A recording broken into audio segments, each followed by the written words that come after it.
ఇంక రెండోది ఇసుక, ఉచిత ఇసుక తవ్వుకోవటమే. మా ప్రభుత్వం అధికారంలోకి వచ్చిందనుకోండి, వెళ్ళటం ఇసుక తవ్వుకోవటం వచ్చేయటం అని చెప్పారు. ఎక్కడైనా ఎలా చేస్తున్నారా? ఇసుక రీచ్లు ఎక్కడైతే ఉన్నాయో అక్కడ దాన్ని కాంట్రాక్ట్ పెట్టారు, టెండర్స్ పిలిచారు. ఏమిటి? ఆ ఇసుక తవ్వటం, ఆ తవ్విని ఇసుకని తీసుకొచ్చి ఆ పక్కనే ఒక 2 మైళ్ళలోనో మన స్టాక్ పాయింట్ దగ్గర పోయటం, మళ్ళీ ఆ స్టాక్ పాయింట్లోంచి తవ్వి మళ్ళా లారీలోకి ఎత్తడం.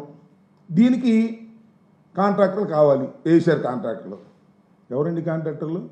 మన తెలుగుదేశం తమ్ముళ్ళే అందరూ.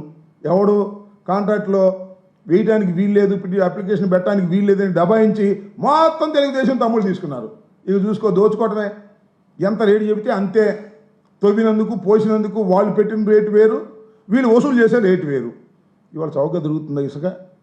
ఎక్కడైనా చెప్పండి నాకు. ఉచిత ఇసుక చౌకగా దొరకట్లా.